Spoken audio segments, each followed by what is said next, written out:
Sí, se le escucha, doctora. Buenas noches.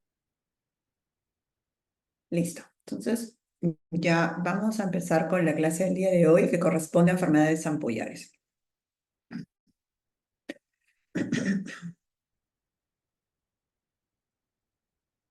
Para hablar de enfermedades ampollares, primero tenemos que recordar qué es una ampolla.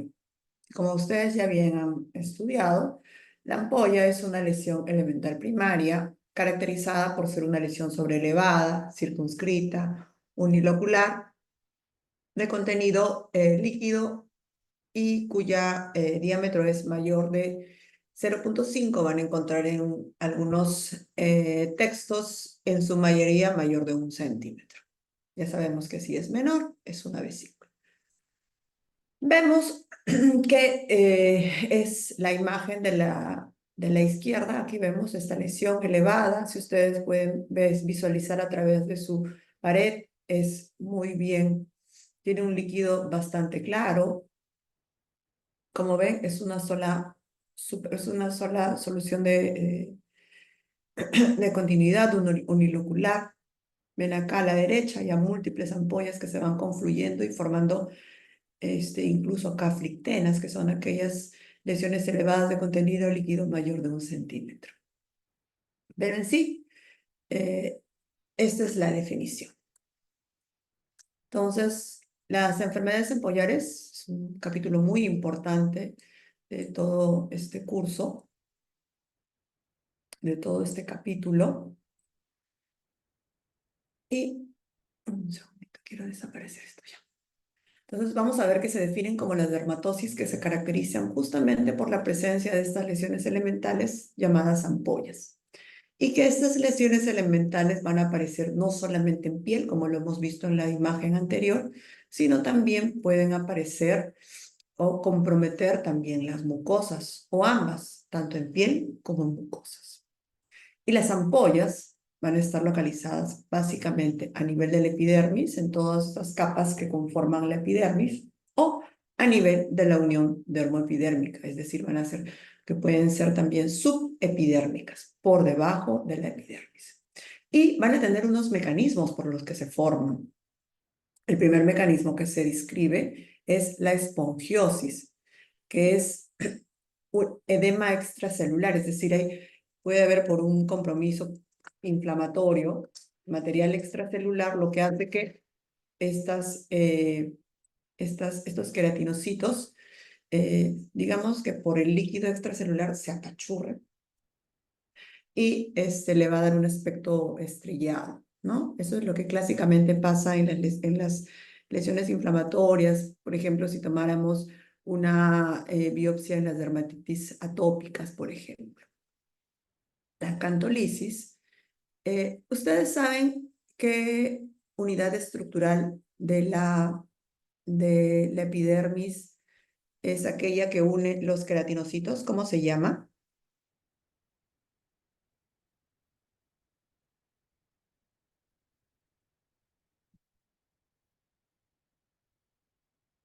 Ricardo, a ver, ¿cómo se llama la estructura que une queratinocito con queratinocito?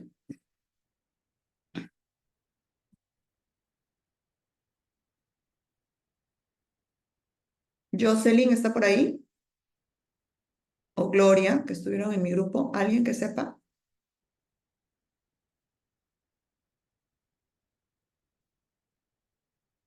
Chicos, ¿me escuchan? ¿O se ha ido la señal?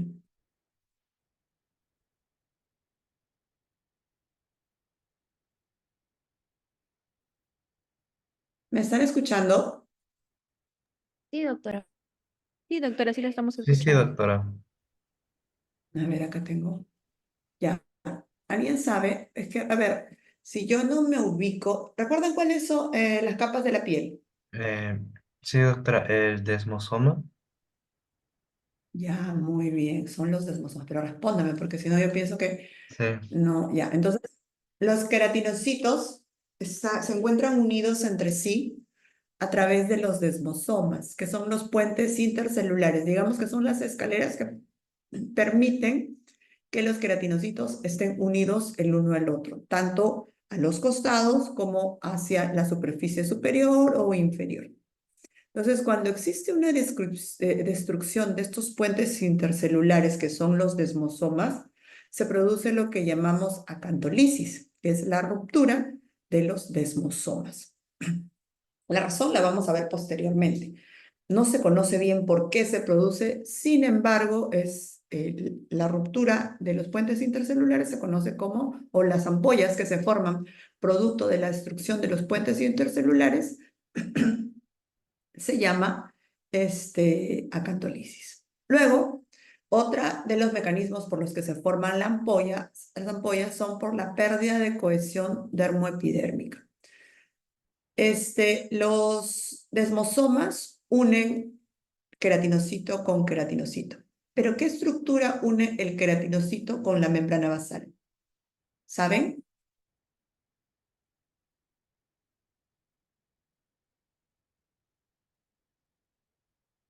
Chicos, ¿Hemidesmosoma, doctora? los hemidesmosomas. Entonces, cuando hay una alteración a nivel de los hemidesmosomas, se rompe, esa es una de las causas, ¿no? Pero para que estén ubicados en esta clase, cuando existe una pérdida de cohesión a nivel dermoepidérmica, básicamente una ruptura a nivel de los hemidesmosomas, esa sería otra de las causas por las que se forman las ampollas. Pero ya serían ampollas subepidérmicas.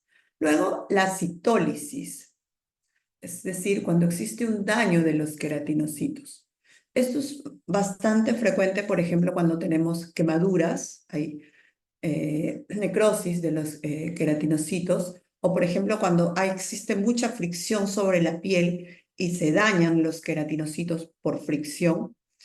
Este daño produce que exista una muerte de los queratinocitos y por ende ese espacio es ocupado por edema y se forman las ampollas por citólisis, ¿no? Daño de los queratinocitos que hace una solución de continuidad y que se llene esta zona de material extracelular y forme la ampolla. Entonces ese es el cuarto mecanismo por el que se forma la ampolla. Finalmente, el quinto mecanismo es la degeneración balonizante. ¿Qué se produce? Porque existe un edema intracelular. Este es el claro ejemplo de lo que pasa, por ejemplo, en el herpes. El virus, su mecanismo de infección es intracelular.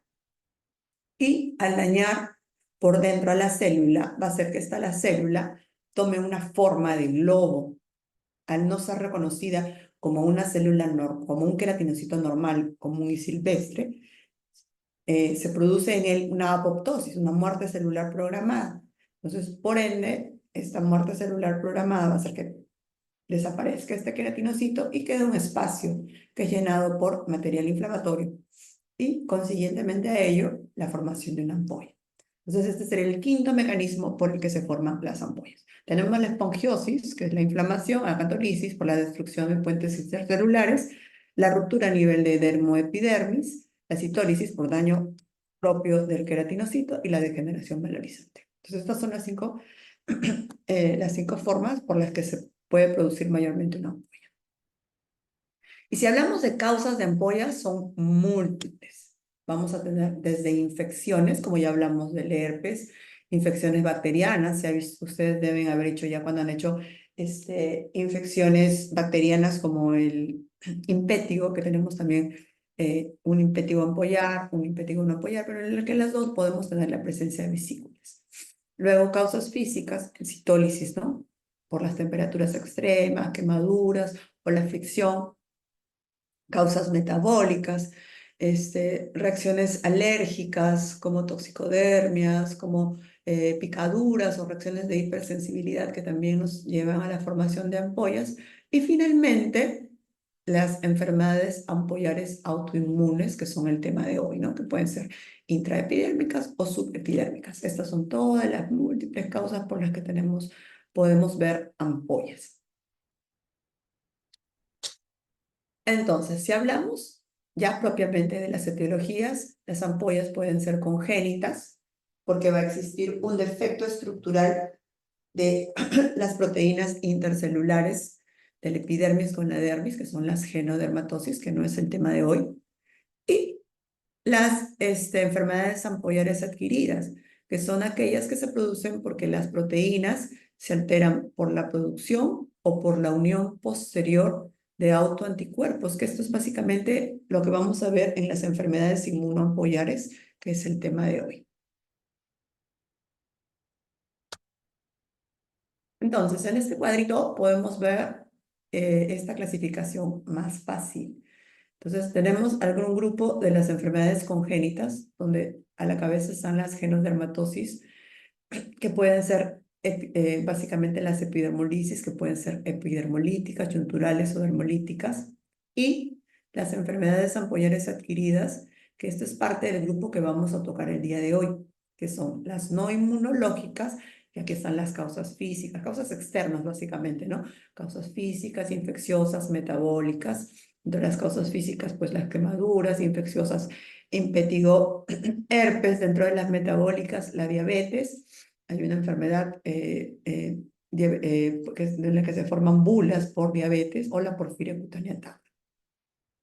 Y tenemos el gran grupo de las inmunológicas, que son el tema de hoy. Esto es lo que vamos a desarrollar el día de hoy.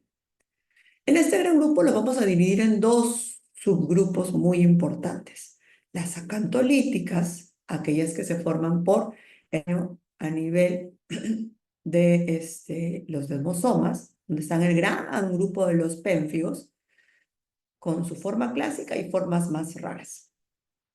Dentro de los pérfigos de forma clásica están aquellos que producen ampollas superficiales, es decir, ampollas en las capas superficiales de la epidermis, y aquellos que producen ampollas en las capas profundas de la epidermis.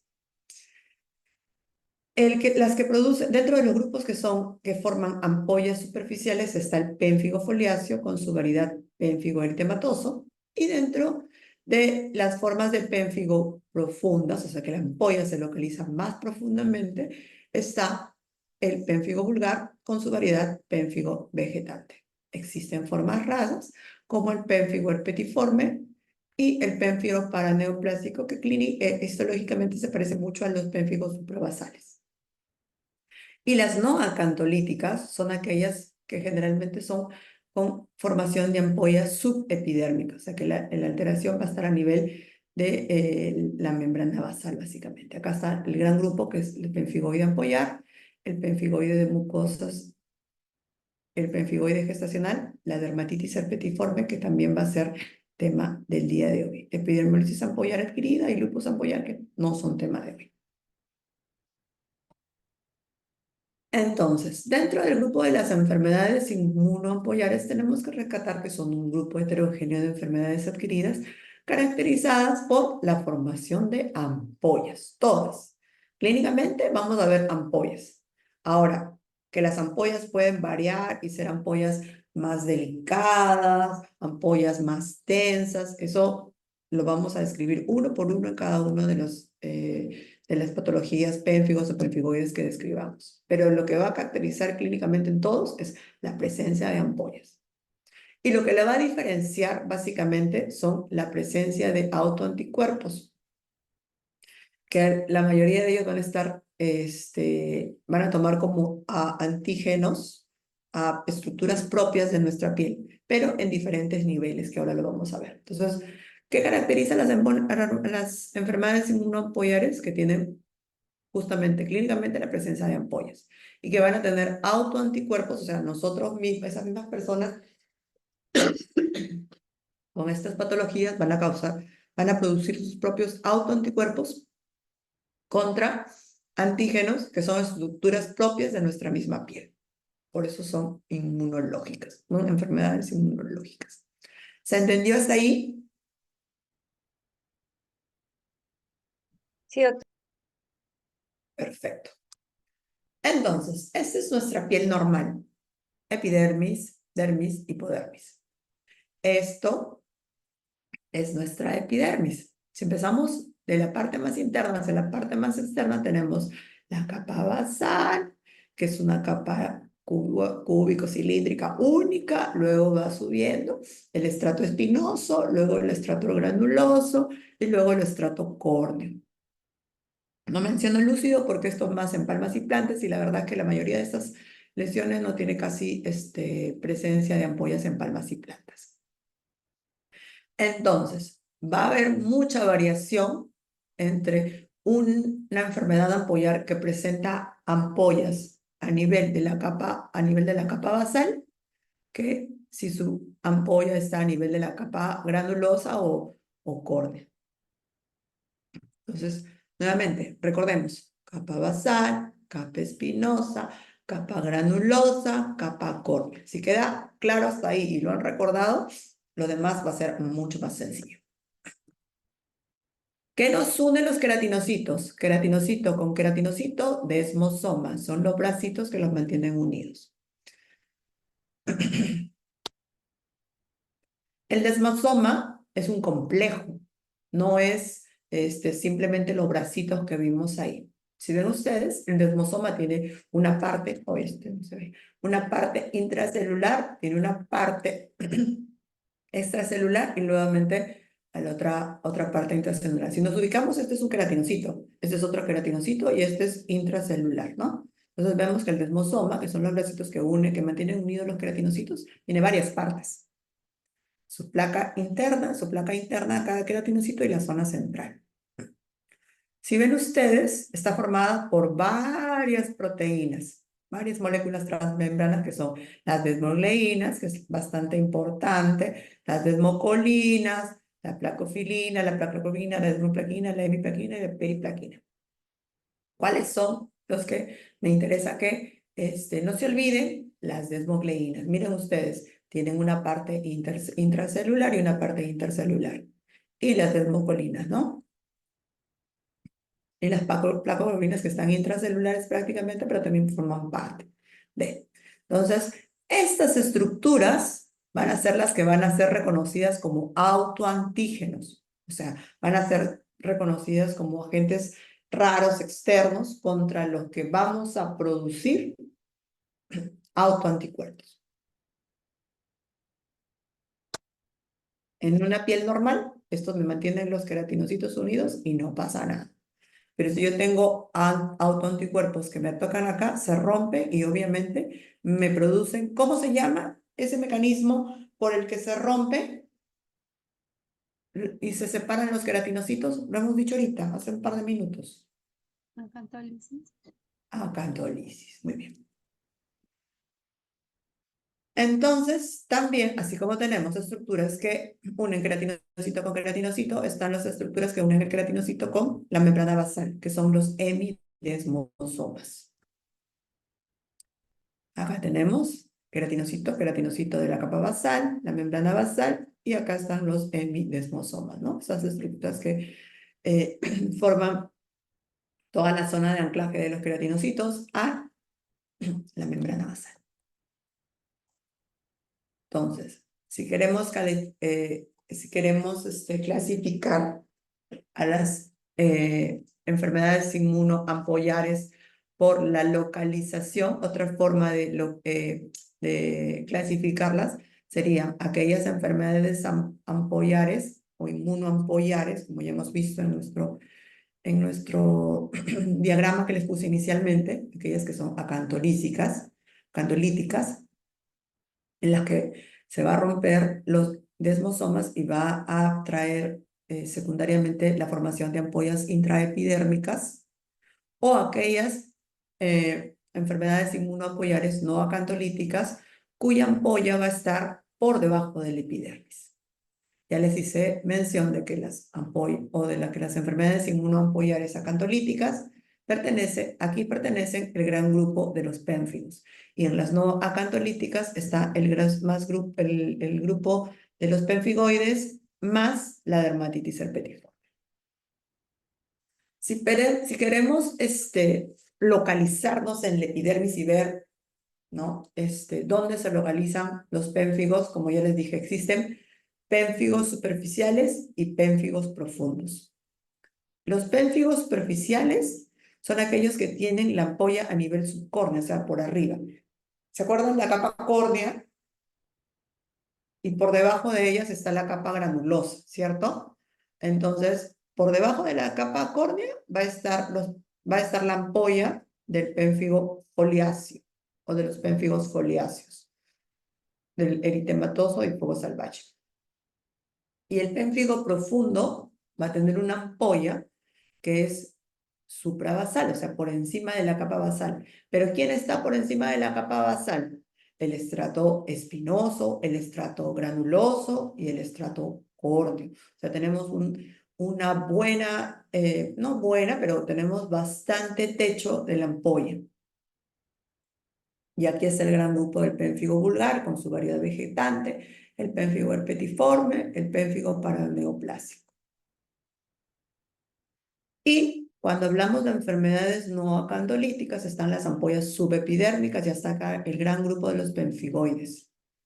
Y esta ampolla se va a localizar a nivel de la membrana basal prácticamente. Entonces, en el techo de esta ampolla, ¿qué va a estar? La capa basal, la capa espinosa, la capa granulosa y el estrato córneo. O sea, miren el techo de esta ampolla.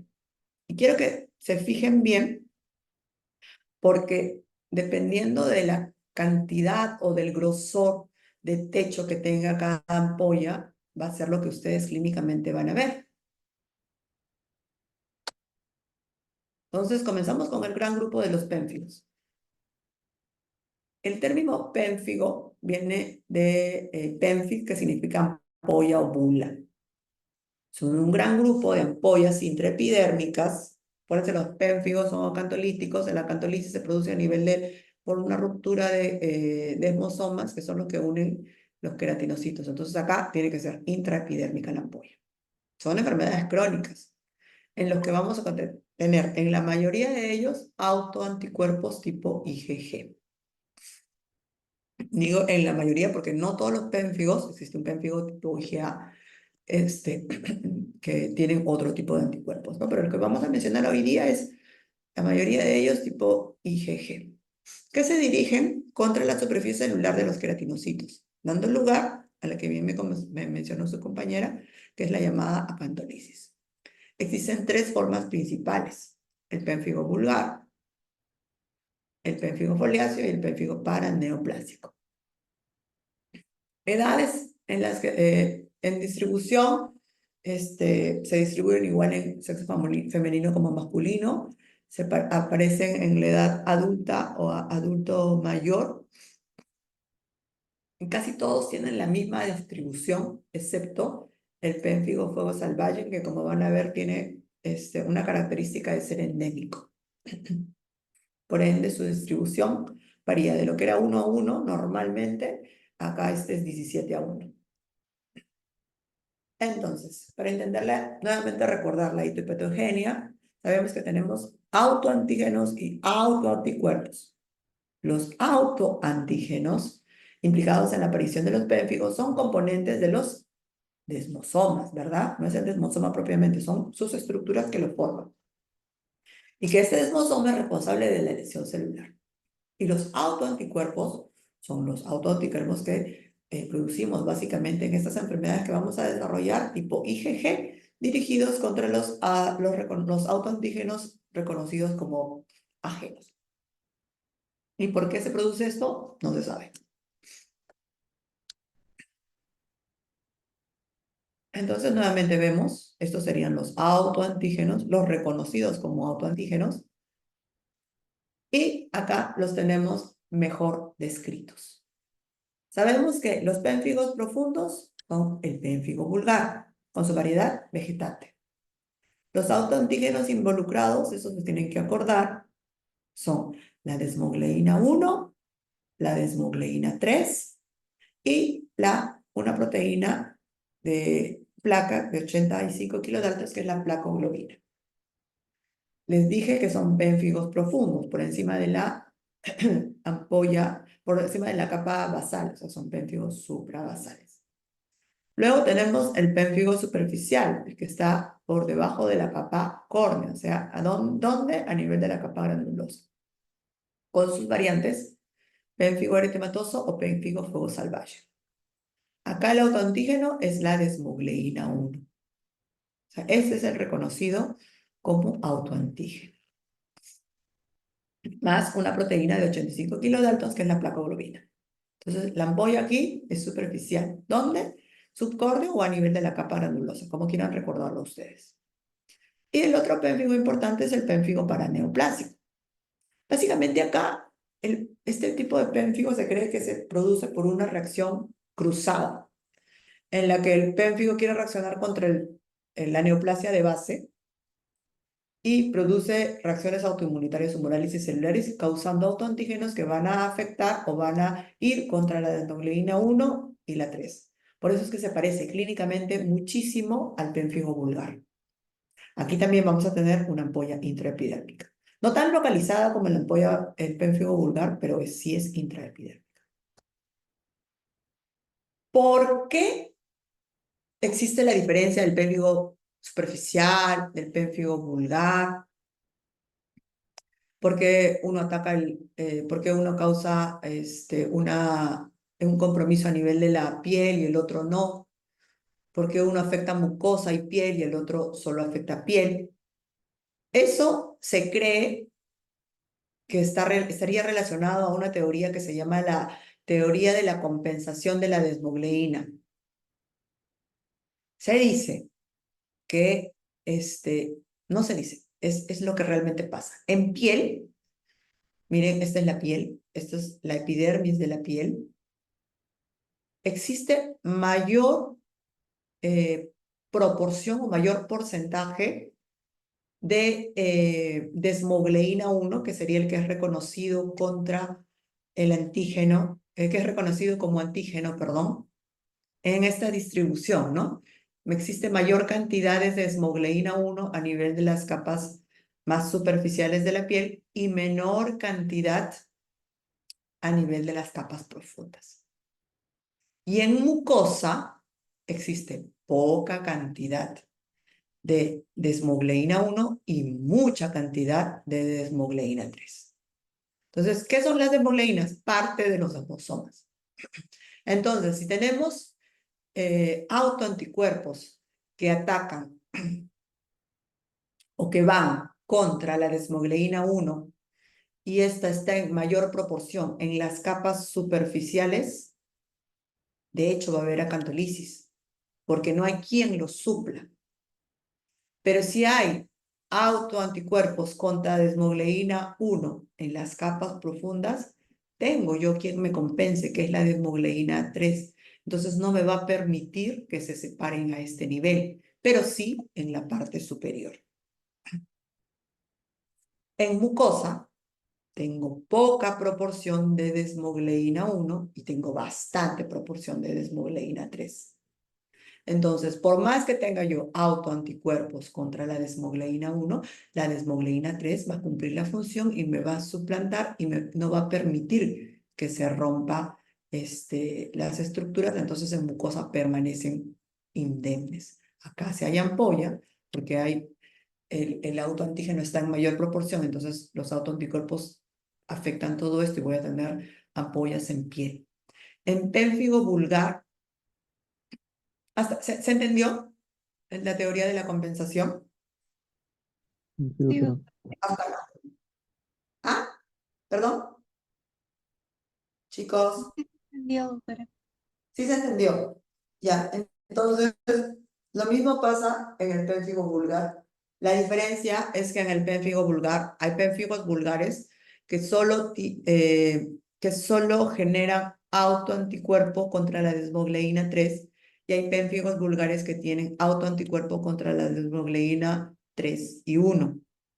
Entonces, si tengo autoanticuerpo contra la desmogleína 3 solamente, como está en menor proporción en la piel, no hay ampollas. Pero como está en mayor proporción en mucosas, hay ampollas en mucosa. Entonces, este pénfigo vulgar probablemente tenga compromiso de mucosa, pero no de piel. Pero en la mayoría de ellos tenemos compromiso de ambos. O sea, se comportan como antígenos, la desmogleína 1 y 3. Entonces vamos a tener que, en el pénfigo vulgar, vamos a tener presencia de ampollas a nivel de piel y a nivel de mucosas. Para efectos prácticos, no se olviden que el pénfigo foliáceo tiene como autoantígeno a la desmogleína 1. Y en el pénfigo vulgar tenemos como autoantígenos a la desmogleína 3 y a la desmogleína. Los autoanticuerpos son de tipo, chicos, IgG, doctora. IgG, muy bien, para todos. Entonces, si yo tengo un pénfigo foliáceo, ya me voy a quedar sin voz ahora. Si yo tengo un pénfigo foliáceo, que es el llamado pénfigo superficial, cuyo autoantígeno es la desmogleína 1, que está en mayor proporción en las capas superficiales, la ampolla va a ser subcórnea. Entonces, miren este pedacito de techo que tiene la ampolla, delgadito. Si yo tengo un pénfigo vulgar, el pénfigo vulgar se localiza suprabasal por encima, la ampolla del pénfigo vulgar se localiza suprabasal por encima de la capa basal. Entonces, miren el techo que me queda en esta ampolla. Y si yo tengo un pemfigoide, que son las enfermedades inmunoampollares subepidérmicas, o sea, por debajo del epidermis, miren todo lo que me queda de techo, prácticamente toda la epidermis. Entonces, eso quiere decir que las ampollas del pénfigo foliáceo van a ser ampollas mucho más débiles. Muchas veces el techo de la ampolla no lo logramos ver porque son tan débiles que fácilmente se rompen. En el pénfigo vulgar vamos a encontrar ampollas, pero esas ampollas con este techito tan delgadito suelen ser flácidas. Y en los pénfigoides las ampollas suelen ser más duras, más tensas, difíciles de que se rompan, porque el techo es mucho más grueso. Así se acuerdan, ¿ya? Entonces vamos a describir clínicamente el pénfigo vulgar. El pénfigo vulgar, si ya nos acordamos todo eso, las localizaciones, cuál es profundo, cuál es más, más superficial. Las ampollas del pénfigo vulgar, que es el pénfigo profundo, hay techo de ampolla, pero el techo es solo parte del epidermis. Entonces, por ende, vamos a tener que aquí las ampollas van a ser existentes, pero flácidas. Van a aparecer sobre piel sana o previamente inflamada, eritematosa. Y el contenido suele ser contenido seroso. Lógicamente, si son flácidas, pueden ser bastante frágiles. Estas ampollas, con el pasar de los días, se rompen por el roce, por la misma desecación y dejan lesiones tipo erosiones que suelen ser bastante dolorosas. Como ya mencionamos, por la proporción de autoantígenos, pueden afectar tanto piel como mucosa, pero siempre la primera manifestación generalmente es en mucosa. Es más, a veces hay pacientes que por años tienen lesiones en cavidad oral y si no se les diagnosticó, ellos nos mencionan después cuando hacer una anamnesis más detallada de que siempre tuvieron lesiones erosionadas en cavidad oral. ¿Cuáles son las localizaciones más frecuentes? Primero, en mucosa oral y luego en la piel. Piel cabelluda, zonas inguinales, axilares, región de ombligo, submamarias. En la cara también podemos presentar. Y un signo muy importante es el signo de Nikolsky. ¿Qué es el signo de Nikolsky? El signo de Nikolsky nos demuestra básicamente la presencia de acantolisis. ¿Cómo hacemos? Tenemos una ampolla y circundante a la ampolla con alguna superficie, que puede ser incluso con nuestra mano, nuestro dedo, hacemos una pequeña fricción en la piel colindante a la ampolla. Y al hacer esta pequeña fricción, lo que vamos a causar es la ruptura de los queratinocitos y por ende la separación y consiguientemente a ello la formación de una ampolla. Eso es el signo de Nikolsky positivo, que va a estar presente en los pénfigos, como lo vamos a ver ahora.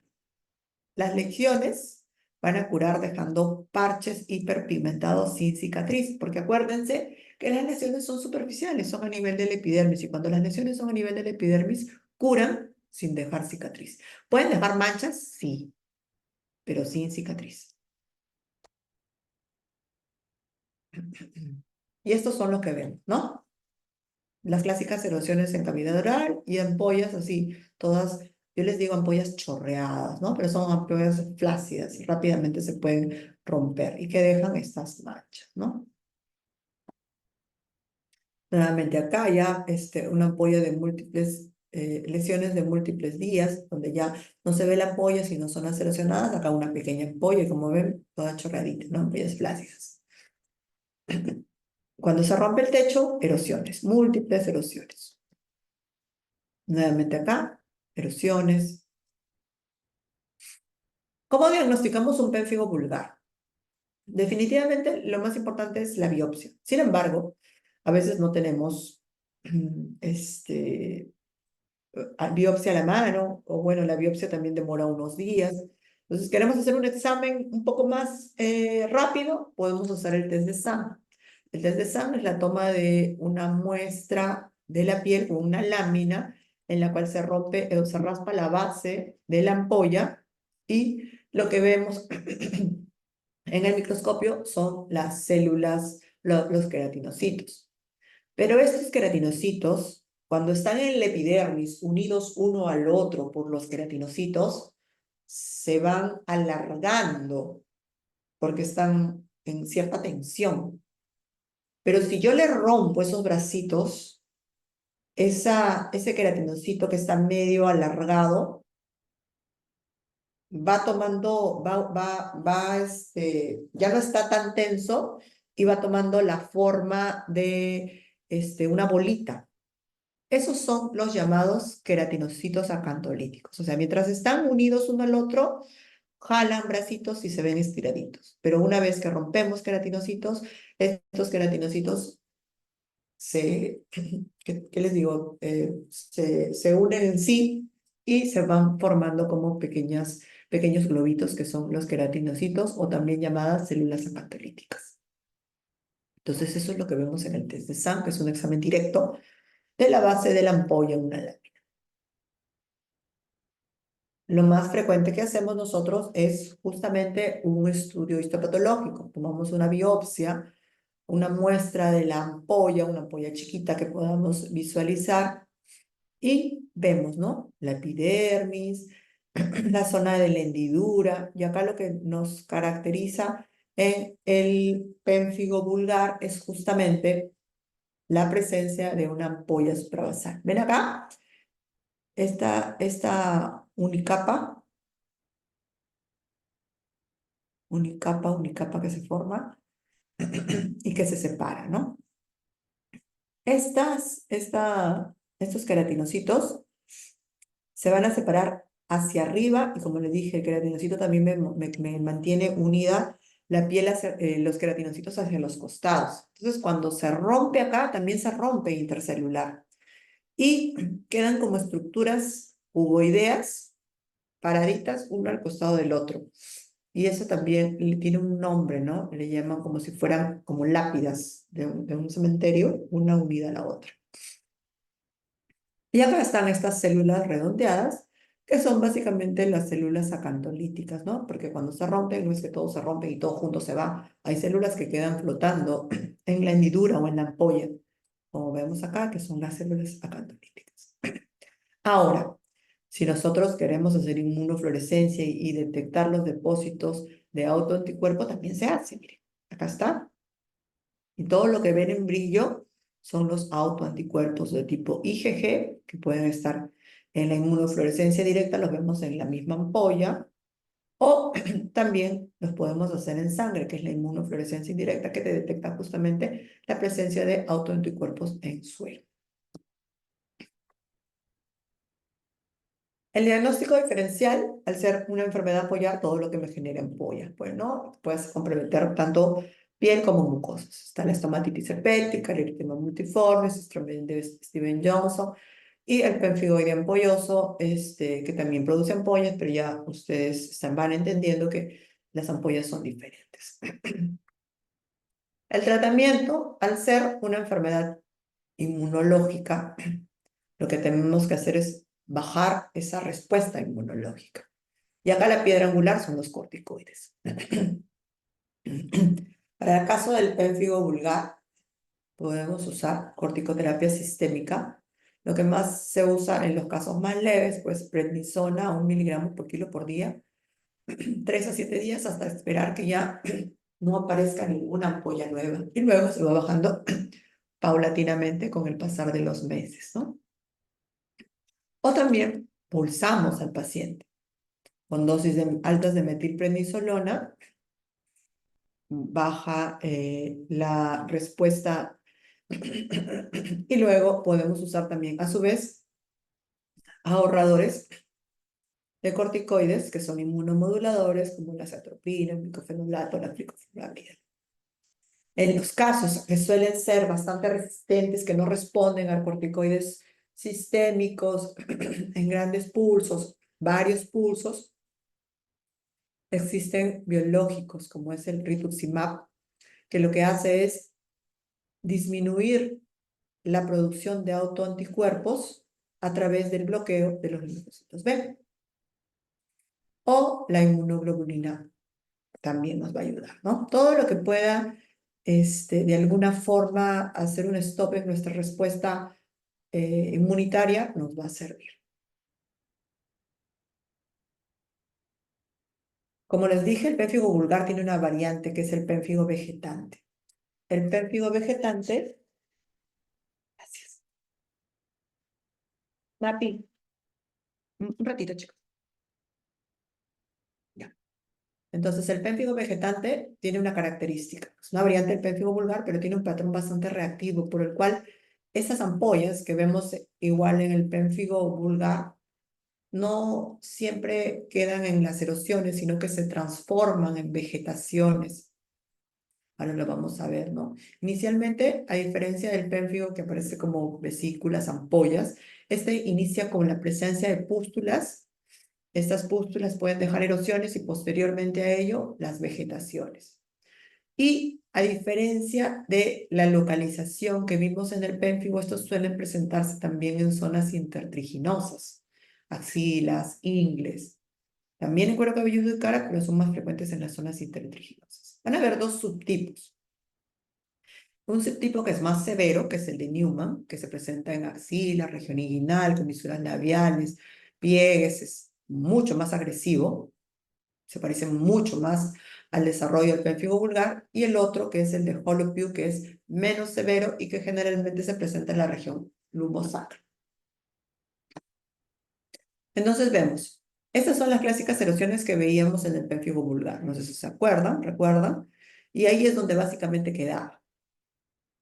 Y luego se formaban hipopigmentación y ahí queda. Pero en este patrón no solamente es así, sino que dejan lesiones vegetantes, ¿no? Como pequeñas placas, como pequeñas vegetaciones. Vean acá, se secan y dejan pequeñas vegetaciones, lesiones tipo placas. No son las clásicas manchas que dejan el pénfigo vulgar. Acá quedan placas, como pequeñas cicatrices. La histopatología no varía mucho, es bastante parecida. Es igual prácticamente porque es una ampolla suprabasal.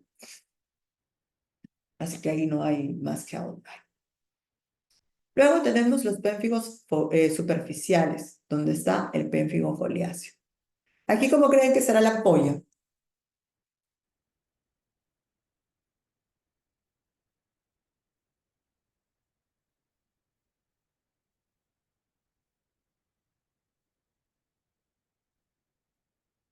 ¿Cómo creen que será la ampolla acá?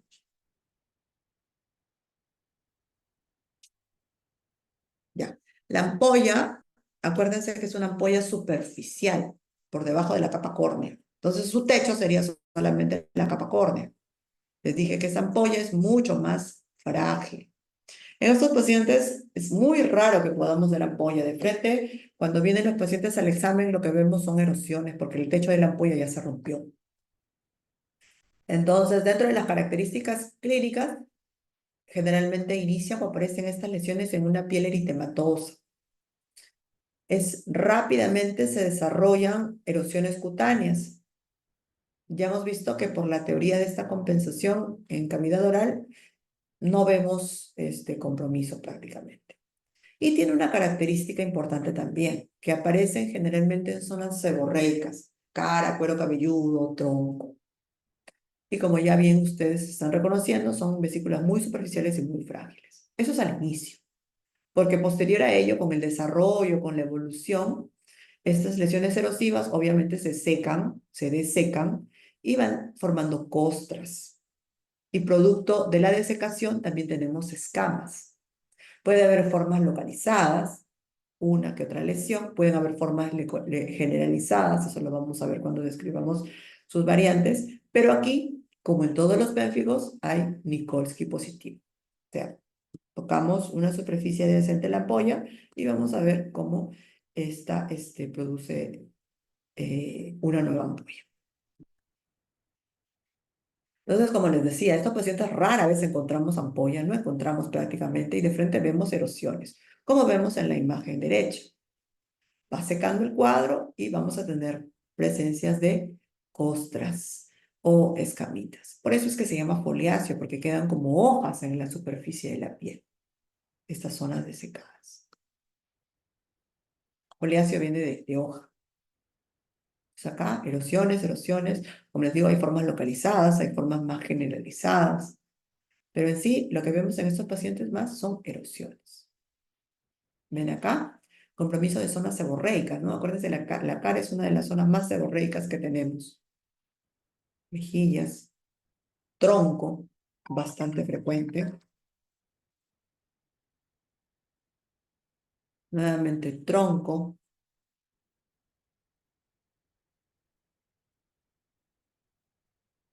Tronco, zonas ya escamosas.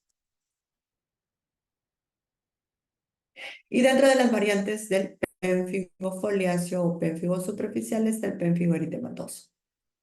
Es una variante localizada del pénfigo foliáceo. Se caracteriza por lesiones escamosas, costrosas en la región malar, como en alas de mariposa. Y zonas seborreicas, no afecta mucosa oral. Esta variedad es muy importante porque se relaciona a rasgos inmunitarios de enfermedades autoinmunes como el lupus, en los que se han encontrado depósitos de IgG, incluso complementos C3. Incluso muchos de los pacientes con estas características, se hace la biopsia, se confirma que estamos frente a un pénfigo, se le pide un ANA y salen positivos. Pero felizmente es un curso bastante benigno.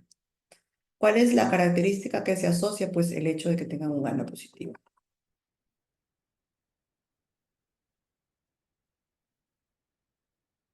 Y ven acá, miren, compromiso en mejillas, respeta el triángulo nasolabial. Nuevamente acá, compromiso en mejillas, respeta el triángulo nasolabial.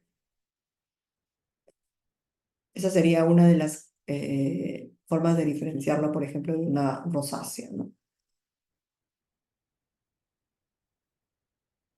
Y les dije que todos los pénficos tenían igual distribución en hombres y mujeres,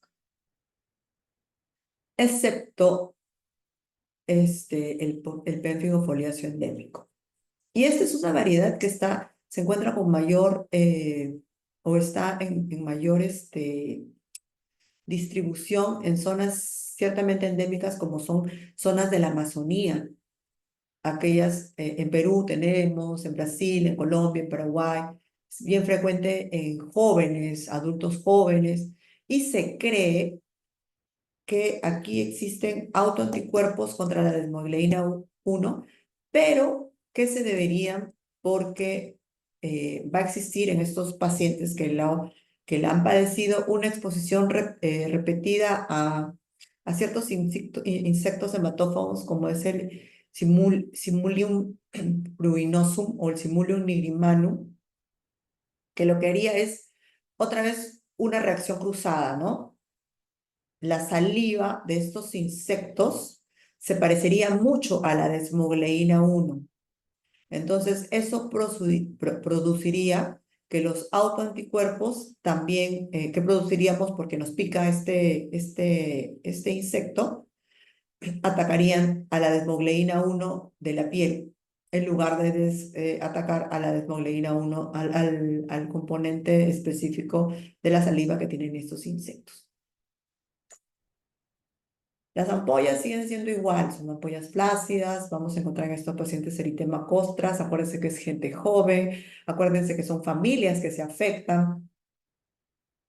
Va a haber formas generalizadas en la mayor parte del número de casos que van a afectar todo el cuerpo, incluido cuero cabelludo, con permiso del estado general, y formas localizadas que afectan principalmente la cara, tórax, espalda y cuero cabelludo. En ambos presenta prurito intenso. Miren, aquellas con compromiso mayor de toda la superficie del cuerpo, y lógicamente la ampolla, hasta toda la epidermis, acá está la capa córnea y por debajo de ella la presencia de la hendidura, ¿no? Es una ampolla subcórnea, o también si la quieren llamar intragranular o intraepidérmica, superficial. Diagnósticos diferenciales, empético ampolloso, dermatitis pustulosa subcórnea o, en el caso del pénfigo eritematoso, el lupus eritematoso subcutáneo agudo. Otro tipo de pénfigo, el tercero importante de los pénfigos, el pénfigo paraneoplásico. Este se va a asociar a ciertas neoplasias, como son neoplasias hematológicas, básicamente linfoma de Hodgkin o leucemia linfocítica crónica.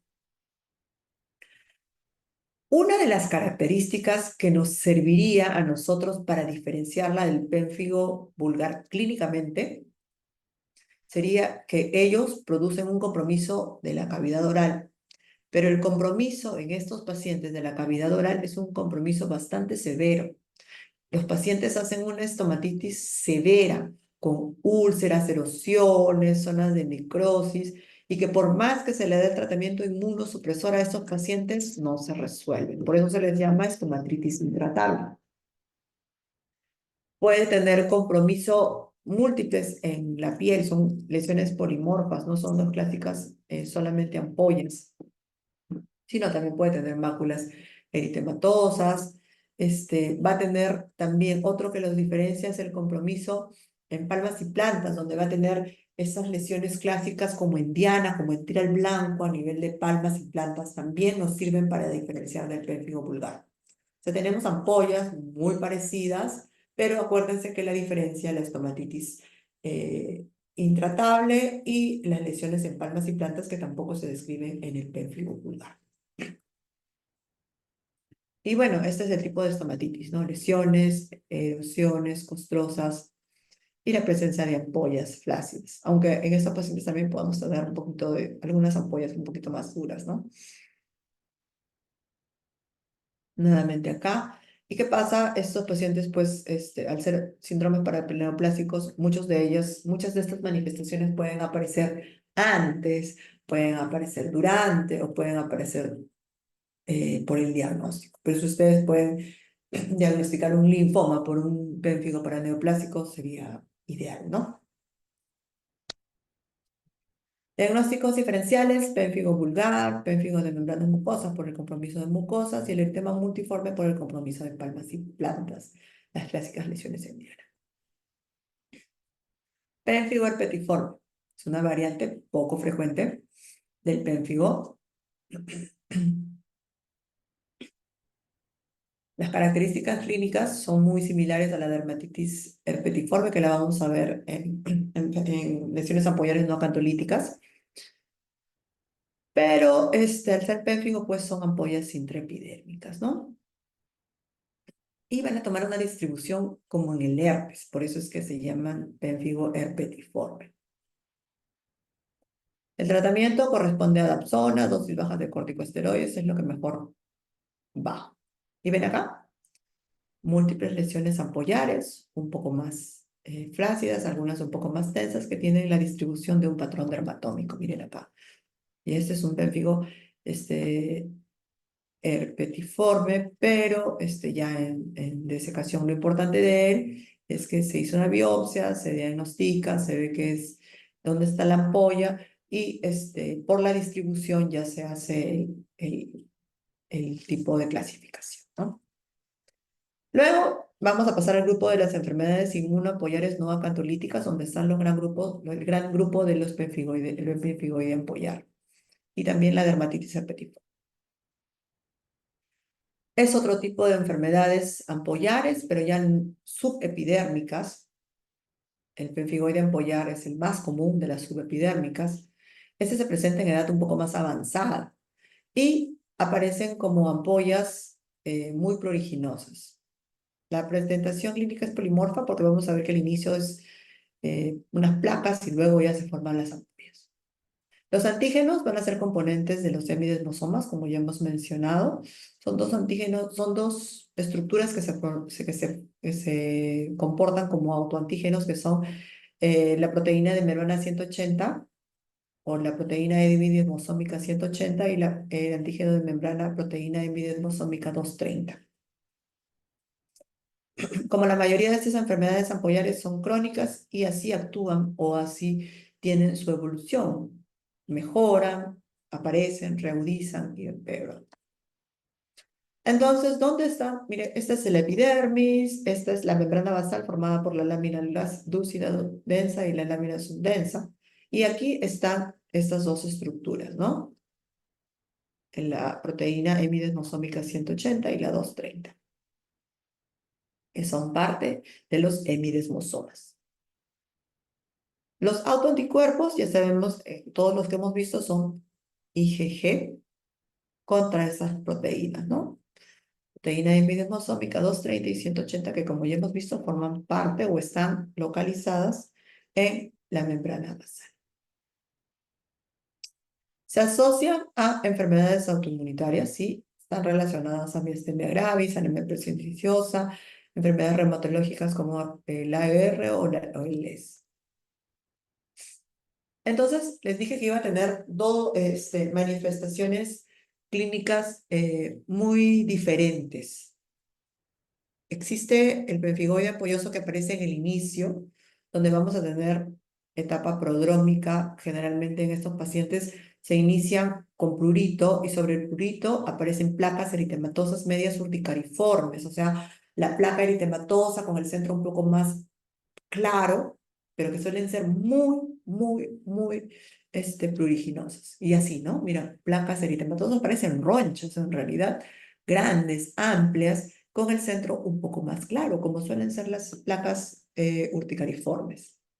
Pero luego, estas evolucionan a la fase ampollosa, donde ya sobre estas placas urticariformes comienzan a aparecer, o sobre la piel normal, miren, ¿ah? Placas urticariformes y en piel normal aparecen estas ampollas, vesículas o ampollas eritematosas. Vesículas o ampollas, perdón, sobre estas placas urticarianas. Entonces, ¿qué caracteriza el pemfigoide ampollar? La fase de inicio, que es altamente pruriginosa, la formación de las placas urticariformes y las ampollas tensas. Entonces, las ampollas tensas son ampollas grandes, de 1 a 4 centímetros de diámetro, el contenido sigue siendo líquido transparente. Obviamente, cuando estas ampollas rompen techo, van a quedar erosiones, costras, suelen ser de una distribución bastante simétrica y suelen localizarse en las zonas flexoras de las extremidades, tronco inferior y abdomen. No dejan cicatriz, pueden dejar manchas hiper o hipopigmentadas y aquí el Nikolsky es negativo. Con los pérfigos es positivo, en los pemfigoides es negativo. Compromiso del 10 al 3%, compromiso de mucosa de un 10 al 3%, no es lo frecuente, y puede haber eosinofilia, tanto a nivel en la histopatología como eosinofilia periférica cuando tomamos un hemograma. Y estas son las clásicas ampollas del pemfigoide. Acuérdense que el techo que recubre las ampollas del pemfigoide es prácticamente toda la epidermis, por eso es que les permite ser ampollas tensas, duras, difíciles de reventar. Y acuérdense que aparece sobre una placa eritematosa, miren, toda la zona roja, y que previo a ello probablemente este paciente haya tenido mucho prurito. Y aparecen así por brotes. A veces aparecen, los síntomas prodrómicos aparecen muchas veces y después de tiempo ya se localizan o aparecen solamente después las ampollas. Acá tenemos ampollas, pero tensas y zonas erosionadas, ¿no? Hay algunas zonas donde se ha roto el techo de la ampolla y que ha quedado zonas erosionadas. El diagnóstico va a ser por la clínica, por la histopatología, inmunofluorescencia también. La ampolla, pues ya saben, tiene que ser de localización subepidérmica, donde les dije que iba a haber eosinofilia, tanto a nivel sistémico, pero también podemos encontrar eosinófilos en mayor cantidad en la lámina. Y en la inmunofluorescencia lo que vamos a encontrar es depósitos lineales de IgG a nivel de la membrana basal. Y no olvidar, estos son los dos antígenos, ¿no? Proteínas de membrana 230 y 180. Entonces, acá lo que vemos, ¿no? Esta es una dermis prácticamente separada de la epidermis. Y la hendidura está subepidérmica, la hendidura o la ampolla. Nuevamente acá, la epidermis por encima y la hendidura por debajo de la epidermis. Aquí podemos encontrar múltiples eosinófilos, también es una característica de la histopatología. Y si hacemos inmunofluorescencia, miren cómo brillan los depósitos de IgG a nivel de la membrana basal. Diagnósticos diferenciales, dependiendo de la fase prodrómica o no ampollosa, pues una dermatitis de contacto, una urticaria. Y en la fase ampollosa, todo lo que pueda causar presencia de ampollas. Picaduras de insecto, dermatitis de contacto, como en Steven Johnson. Más alejado, ¿no? Porque en Steven Johnson siempre hay más compromiso general. Acá suele ser un cuadro menos agresivo que en los pérfigos. Y cuando el pemfigoide está localizado, son una o dos lesiones, podemos usar corticoides incluso tópicos, cremas, y responde bien. Pero si ya es diseminado, también corticoides orales o inmunosupresores, como la cetropina, metotrexate, ciclophosphamida o también pulsos, ¿no? De corticoides. Otros sulfonas como la dapsona, la sulfapiridina, tetraciclinas, que básicamente fungen con su acción inmunomoduladora, ¿no? Como antibiótico. Plasmaféresis o también este biológico que inhibe la función de los linfocitos B, que es el rituximab. Bueno, y ahora entramos a la dermatitis herpetiforme, que es otra enfermedad inmunoampollar no acantolítica, y que se produce por una hipersensibilidad al gluten. Acá lo que vamos a encontrar es presencia de anticuerpos tipo IgA. Miren, la diferencia. Que están dirigidos contra la transglutamitasa epidérmica expresada en la epidermis y en las papilas dérmicas. Entonces, por eso es que se produce la ruptura subepidérmica. Se asocia casi al 100% de los casos de enfermedades celíaca, porque se ha visto que la dermatitis herpetiforme es la manifestación cutánea de la enfermedad celíaca. Entonces, primero se produce la enfermedad celíaca probablemente y secundariamente a ella, esta hipersensibilidad puede causar alteraciones en la piel porque se causa una sensibilización secundaria y secundariamente a ello lesiones en piel. No es muy frecuente, es más frecuente que sea en gente joven, no tiene alguna predilección por sexos, ni femenino ni masculino. ¿Y cómo se presenta? Se presenta como pápulas, placas eritematoso-descamativas, eritematoedematosas, perdón, sobre las que asientan las vesículas o escoraciones. Acá muy característica es la presencia de prurito. Yo diría que si no hay prurito, la dermatitis herpetiforme habría que descartarla porque es una característica clínica bastante frecuente. La localización son las extensoras de extremidades, estamos hablando de rodillas, estamos hablando de codos, puede también presencia a nivel de glúteo y suelen ser simétricas, ¿no? Ustedes ven las ampollas, también son ampollas tensas porque acuérdense que son subepidérmicas y las ven ampollas duras en rodillas, en codos, gente joven asociada a mucho prurito y ahondan en la historia y probablemente tengan alguna de las clínicas de una enfermedad celíaca, ¿no? Miren acá, múltiples lesiones tipo vesículas. Bueno, la foto no me ayuda mucho, ¿no? pero vesículas. Acá sí, múltiples lesiones tipo vesículas y suelen ser de distribución bastante simétrica. Este suele ser lo que vemos ya. Ya con esto, no es la clásica clínica que encontramos, porque normalmente pues siempre el paciente por la cantidad de prurito puede hasta romper las ampollas, pero estas son las vesículas clásicas de la dermatitis herpética. El diagnóstico, pues, es histopatológico, siempre va a ser, y lo que encontramos es formación de vesículas, ¿no? Presencia en la histopatología, presencia de microabscesos en la parte superior de las papilas y el depósito intragranular de IgG en la unión dermoepidérmica. Que se ven autoanticuerpos tipo IgA, perdón, tipo antiendomicio, antitransglutaminasa, que se localizan ¿dónde? A nivel de la epidermis o de la papila dérmica. Esta es la histopatología, miren, acá está la epidermis y por debajo de ella el hendidura de la ampolla. Acá en la imagen izquierda vemos pues el componente inflamatorio. Y cuando hacemos inmunofluorescencia encontramos este IgA a nivel de las papilas, ¿no? Diagnósticos diferenciales, todos aquellos que causan prurito, ¿no? Eczema de contacto, dermatitis de contacto, y ya dejándonos llevar por la histopatología, una dermatosis IgA lineal.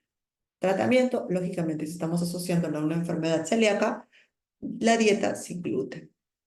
Asociado a ello también, Dapsona, las sulfonas nos ayudan mucho para la enfermedad celíaca, para la dermatitis herpetiforme, en una dosis inicial de 25 a 50 miligramos día, y podemos aumentar incluso hasta la tolerancia de duplicar o triplicar o cuadriplicar las dosis.